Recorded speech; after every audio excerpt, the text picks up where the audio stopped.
Maximum लोगों के मन में यह है कि कोई लॉकडाउन तो लगने नहीं जा रहा है। मैं सबसे पहले ये क्लैरिफाई करना चाहूंगा कि कोविड की सिचुएशन इवॉल्विंग रहती है। हमारी इकोनॉमी और बाकी चीजों को देखते हुए जो है अभी जो सिचुएशन है वो एडमिनिस्ट्रेशन को लगती नहीं कि लॉकडाउन करने की है। हो सकता है आगे अगर सिचुएशंस वर्स हो तो उस समय अप्रोप्रिएट टाइम पर अप्रोप्रिएट डिसीजन लिया जाएगा, लेकिन अभी जो मैक्सिमम लोगों के मन में, इंक्लूडिंग आपके भी मन में होगा कहीं यहाँ फिर से लॉकडाउन तो नहीं लगने जा रहा है, तो मैं उसमें नेगेटिवली रिप्लाई करता हूँ कि अभी एडमिनिस्ट्रेशन का कोई ऐसा ये नहीं है। लेकिन जो सिचुएशन मुल्क के दूसरे स्टेटों में हो रही है जो सेकंड वेव के चलते, वो सिचुएशन हमारे यहाँ भी डेफिनेटली उभर करके सामने आ रही है। और ये हो सकता है वो उतनी गंभीर नहीं है, सीरियस नहीं है, लेकिन हमने उसको टाइमली एक्स्ट्रा प्रिकॉशंस के साथ, एक्स्ट्रा प्रिपरेशंस के साथ रिस्पॉन्ड करने की ज़रूरत है। और उसी की एक कड़ी के चलते, उसी के एक स्टेप्स के चलते सोचा कि आपके साथ रूबरू हो और जो है आप भी पब्लिक में जो कोविड रिलेटेड पिछले साल जो ये था, काफ़ी डर भी था। डर का ना होना या होना उस बात पर निर्भर करता है कि उससे आपको क्या रिजल्ट मिल रहा है। डेफिनेटली मेरे ख्याल से आप उसमें जानते हैं। मैं इस हैंडआउट के जो ब्रीफ हाइलाइट्स है वो पढ़ना चाहूँगा, ज़्यादा डिटेल में नहीं जाता हूँ। बेसिकली कोविड जो है 3 स्टेजेस से ब्रॉडली कोविड की सिचुएशन गई है। पहला स्टेज था पिछले साल जब हमने कुछ ना देखते हुए लॉकडाउन किया। फर्स्ट एंड फॉरमोस्ट इम्पोर्टेंट चीज़ थी जान को बचाना। लॉकडाउन के अलग अलग फेजेस हुए। एक पर्टिकुलर स्टेज आया कि जब हमें कोविड के बारे में सफिशिएंट जानकारी हुई, उससे रिलेटेड प्रोटोकॉल इवॉल्व हुआ। साथ ब साथ हमारी इकोनॉमी की डिफ़िकल्टीज़ भी काफ़ी बढ़ने लगी।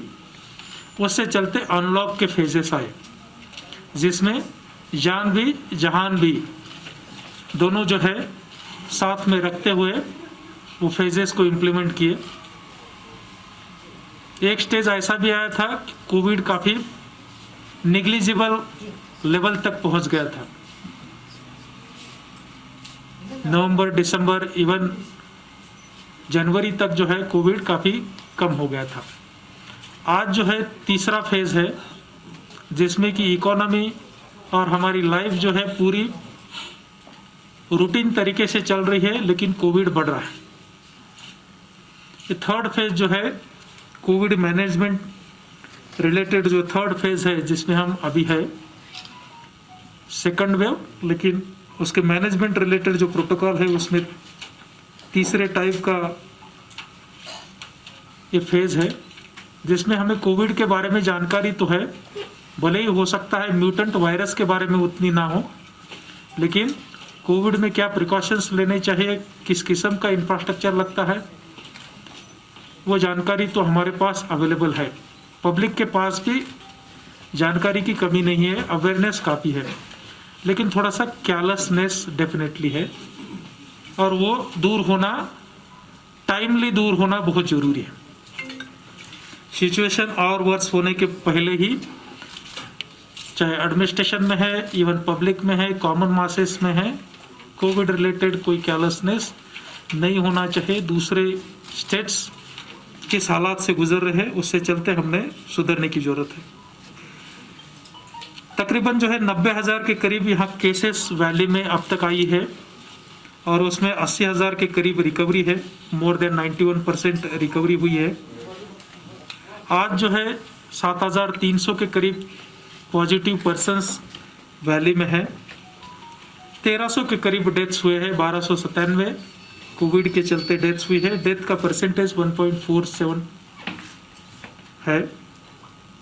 और अकेले श्रीनगर में उनमें से 37% डेथ हुई है।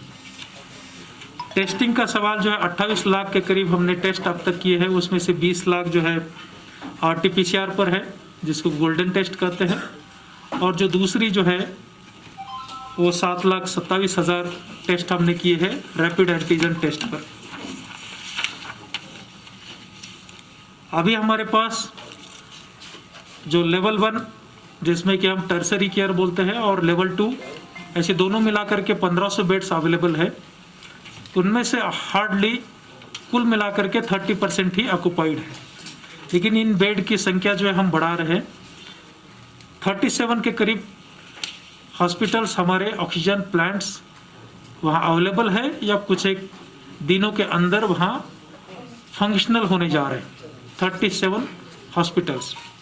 उसके अलावा जो ऑक्सीजन सप्लाईज के जो सप्लायर्स हैं उनसे भी टाइप हुआ है। Non medical oxygen supply totally ban किया है, ओनली मेडिकल सप्लाईज ही वो करेंगे, ऐसी उनको हिदायतें दी गई है। बाकी कोविड रिलेटेड जो प्रोटोकॉल है, मास्क का इन्फोर्समेंट वो जारी है। सैनिटाइज़र, सोप या हैंड वॉश इससे रिलेटेड पब्लिक अवेयरनेस भी किया जा रहा है। पब्लिक प्लेसेस इकोनॉमी को मद्देनज़र रखते रखते, क्योंकि नहीं है तो भी 30-40% इकोनॉमी हमारी टूरिज़्म, हॉस्पिटलिटी और अलाइड सेक्टर पर डिपेंड है, वो कंस्ट्रेंट्स ध्यान में रखते हुए प्रयास किया जा रहा है कि पब्लिक प्लेसेस पर एटलीस्ट अनसेफ विदाउट मास्क लोग ना घूमें। बस मेरे ख्याल से यही है। जहाँ तक टेस्टिंग का सवाल था, उसमें नेशनल एवरेज 1.9 लाख पर मिलियन टेस्ट हुए हैं, हमारे यहाँ 3.6 लाख पर मिलियन टेस्ट हुए हैं, और अब तक वैक्सीनाइजेशन 7.5 लाख लोगों को किया गया है। तकरीबन 10% लोगों को वैक्सीनाइजेशन यहाँ वैली में किया है। 75 लाख पॉपुलेशन में से 7.5 लाख पॉपुलेशन जो है वैक्सीनाइज्ड है, और वैक्सीनाइजेशन को और भी आगे बढ़ावा दिया जा रहा है। मेरे ख्याल से आप डायरेक्टर साहब बोलेंगे, आप कैसे क्वेश्चन पूछना चाहेंगे? डायरेक्टर साहब आप बताएं थोड़ा सा ब्रीफ में, तो फिर वो क्वेश्चन। शेर Kashmir institute of medical sciences इस वक्त सिर्फ नॉन कोविड को ही नहीं बल्कि कोविड पेशेंट्स को भी ट्रीट कर रहा है। लास्ट ईयर जब से 17 मार्च को हमने पहला पेशेंट एडमिट किया शेर Kashmir institute of medical sciences में, और हमारी पहली लेबॉरेटरी थी यूनियन टेरिटरी ऑफ जे.एंड.के में जिसने कोविड के टेस्ट किए, और इसकी फर्दर सर्टिफिकेशन के लिए हमने पहले NIV पुणे से राबता काम करके इसकी सर्टिफिकेशन हुई। उसके बाद से शेर Kashmir institute of medical sciences की जो वायरोलॉजी लेबॉरेटरी है वो सारी यूनियन टेरिटरी में सबसे आगे है। इसके बाद टेस्टिंग के साथ साथ कंटैक्ट ट्रेसिंग का फेज़ आता है, जहाँ पे हमारा कम्युनिटी मेडिसिन डिपार्टमेंट इन्वॉल्व है। द नेक्स्ट स्टेज ट्रीटमेंट के हवाले से हमारे पास शेर Kashmir institute of medical sciences में हमने 260 बेड्स कोविड मैनेजमेंट के लिए डेडिकेट किए हुए हैं। आप ये अच्छी तरह से जानते हैं कि कोविड का मैनेजमेंट पेरिफेरी से लेके सेंट्रल टर्शियरी इंस्टीट्यूशंस तक जारी है। शेर Kashmir institute of medical sciences में वो लेवल 3 केयर अवेलेबल है जो बाकी सेंटर्स में अवेलेबल नहीं है। लेवल 3 पेशेंट मैनेजमेंट के साथ साथ जहाँ पे उनको उस स्टेज पे पेशेंट की तकलीफ पहुँचती है जिसको हम एक्यूट रेस्पिरेटरी डिस्ट्रेस सिंड्रोम कहते हैं, जहाँ मल्टी ऑर्गन फेलियर भी होता है, जहाँ ब्रंट सारे जिस्म के उन वाइटल ऑर्गन्स पे आता है, heart, kidneys, liver, pancreas, brain, lungs तो पहले ही सफ़र हो जाते हैं। ये मल्टी मोडालिटी ट्रीटमेंट देने के लिए शेर Kashmir institute of medical sciences में जो इंटेंसिव केयर फैसिलिटीज़ हैं, जो हाई डिपेंडेंसी केयर फैसिलिटीज़ हैं, हमने इसमें नॉन कोविड पेशेंट्स के लिए एक खास चंक रखा हुआ है और कोविड मैनेजमेंट के लिए हमने ये intensive care facility infectious disease block IDB जिसको हम कहते हैं वहाँ पे मखसूस करके रखा है। इसके अलावा जैसे भी पेशेंट लोड बढ़ता जा रहा है, हमने शेर Kashmir institute of medical sciences की A विंग को, जहाँ पे हमारा एक ग्राउंड फ्लोर में सर्जिकल ऑब्जर्वेशन वार्ड आता है, फिर 1A, 2A, 3A, 4A, 5A और 6A तक जाते हैं हम लोग। ये 260 बेड्स जो हमने कोविड के लिए पर्टिकुलरली मखसूस किए हुए हैं, हम इनको उन पेशेंट्स में जबकि उनकी रिकवरी होती है, कुछ देर रिकवरी के साथ साथ हाई फ्लो ऑक्सीजन की डिपेंडेंसी के लिए ऐसे कुछ वार्ड मखसूस किए हुए हैं। जब तक भी पेशेंट पूरी तरह से रिकवर नहीं हो जाते तब तक उन डिफरेंट वार्ड्स में हमने डिफरेंट फेजेस में रखा होता है। आज भी हमने ये कैपेसिटी ऐसी रखी हुई है। हम नॉन कोविड मैनेजमेंट में जिसमें कैंसर या हार्ट अटैक्स, स्ट्रोक्स जैसे तकालीफ हैं, हम उन चीज़ों को भी डील करते आ रहे हैं। हमने पिछले 2 हफ्ते से इलेक्टिव एडमिशन्स स्टॉप किए हुए हैं, जहां पे हम उन तकालीफ जो नॉन कोविड की वजह से हैं, जिनका ऑपरेशन ज़रूरी हो या कोई इंटरवेंशनल प्रोसीजर ज़रूरी हो, मगर वो डिले हो सकता है, अवॉइड हो सकता है, पोस्टपोन हो सकता है, उस चीज़ को हमने फ़िलहाल ऑन शेल्फ रखा हुआ है ताकि हम ऐसे मरीज़ों के लिए ये बेड्स मखसूस कर रखें जिनको ये रेस्पिरेटरी डिस्ट्रेस सिंड्रोम हो या जिन्हें इस कोविड की वजह से फोर्थ होने का डर हो।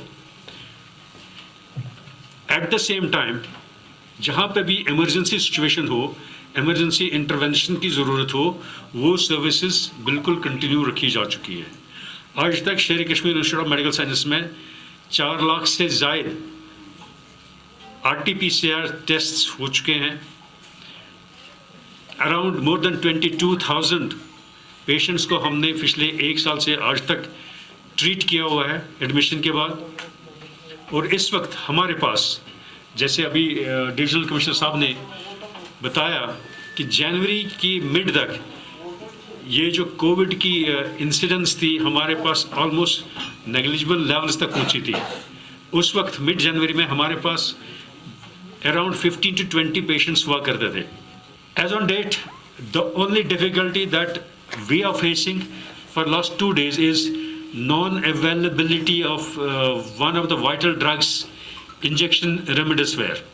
टर्शियरी केयर हॉस्पिटल्स हैं, उनके बारे में सब कुछ बता दिया गया है। मेरे पास कुछ बहुत ज़्यादा बताने के लिए नहीं है। जहाँ तक श्रीनगर डिस्ट्रिक्ट का ताल्लुक है, तो अहम बात यह है कि टाइम टू टाइम जो गवर्नमेंट की तरफ से इंस्ट्रक्शन इशू हो रही हैं उसको स्ट्रिक्टली फॉलो किया जा रहा है। जैसे आज ऑर्डर आया है कि मार्केट जो है 50% कैपेसिटी पर ऑपरेट होंगी, उसको इम्प्लीमेंट किया जाएगा। जो SOPs हैं उनको स्ट्रिक्टली इम्प्लीमेंट किया जा रहा है। मैं एक बात बहुत अहम है जो कहना चाहता हूँ और आपके माध्यम से अपील भी करना चाहता हूँ तमाम श्रीनगर ज़िले के रहने वालों से कि वैक्सीन, सभी जो है वैक्सीन की डोज लें जो एलिजिबल ग्रुप्स हैं, क्योंकि ये इनवेरिएबली देखा गया है जिन जिन हैबिटेशंस में पॉपुलेशंस वैक्सीनेटेड हैं वहाँ पॉजिटिविटी रेट बहुत कम है। तो लिहाजा वैक्सीनेशन, आज अगर हम वैक्सीन प्रेफर करेंगे तो हमें कल ICU की ज़रूरत नहीं पड़ेगी, एक बात। और दूसरा ये कि जो SOPs फॉलो करने का जहाँ तक ताल्लुक है, तो SOPs फॉलो करना कोई सज़ा ना समझा जाए, इसको पनिशमेंट की तरह ना लिया जाए, बल्कि इसको अपनी एक जिम्मेदारी समझा जाए। और मैं ये कहना चाहूँगा कि इस वायरस से लड़ने के लिए, इस वबा के खिलाफ जो जंग छिड़ी हुई है, जो जंग हमने छेड़ी हुई है, उसमें सिर्फ गवर्नमेंट की ही जिम्मेदारी नहीं है बल्कि पूरे समाज की रिस्पॉन्सिबिलिटी है। और जब तक हम इसको कलेक्टिव रिस्पॉन्सिबिलिटी नहीं समझेंगे तब तक हम ये जंग नहीं जीत सकते। ये पब्लिक, ये जो पेंडेमिक है, इसमें अवाम ने खुद लड़ना है और गवर्नमेंट शाना बिशाना खड़ी है और हमारी जो शेयर्ड रिस्पॉन्सिबिलिटी है उसको हम पूरा अपनी जिम्मेदारी को समझकर आगे बढ़ें। बहुत बहुत शुक्रिया।